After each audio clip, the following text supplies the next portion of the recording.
Julien Courbet a accepté de revenir sur un drame personnel, la disparition de son père causée par un conducteur ivre au volant.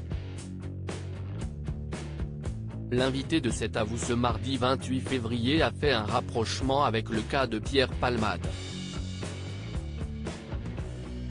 Accompagnateur des matinées de millions de Français chaque matin avec son émission Arnaque sur M6, Julien Courbet ne résout pas seulement les problèmes des autres. S'il aime venir en aide aux gens avec ses programmes toujours très concernants, appel à témoins, ça peut vous arriver ou même sans aucun doute, le quinquagénaire a lui aussi rencontré des moments difficiles dans sa vie. On peut notamment citer la disparition, dans des circonstances glauques et dramatiques, de son père victime d'un accident de la circulation mortelle. Il avait accepté d'en parler longuement une seule fois, lors d'un échange avec Anne Roumanoff en 2020 sur Europe 1. 3 ans plus tard, celui qui n'avait que 28 ans à l'époque du drame revient sur l'incident dans cet aveu. Deux histoires avec quelques similarités face à Anne-Elisabeth Lemoine, l'animateur de 58 ans aujourd'hui se souvient, « Mon père venait juste d'être à la retraite, il marche sur le trottoir et un homme qui était alcoolisé au volant, le fauche. Il le fait exploser, il n'y a pas d'autre mot. Il le laisse par terre et il se sauve. Après s'être sauvé, il va voir la police pour faire croire qu'on lui a volé sa voiture. Sauf que les policiers ont trouvé son comportement bizarre, donc à 5 h du matin ils sont allés perquisitionner chez lui et ils ont trouvé les clés de la voiture.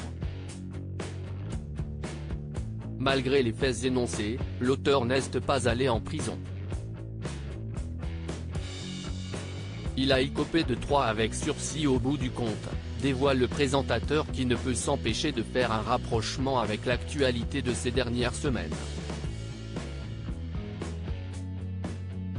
Tout ça pour dire que, je ne veux même pas rentrer dans les détails de l'affaire Palmade, placé en détention provisoire pour homicide et blessures involontaires, NLDR, ce qu'il a fait est inadmissible et impardonnable, mais si est juste pour expliquer aux gens qui s'insurgent que malheureusement on ne va pas en prison quand on fait ça.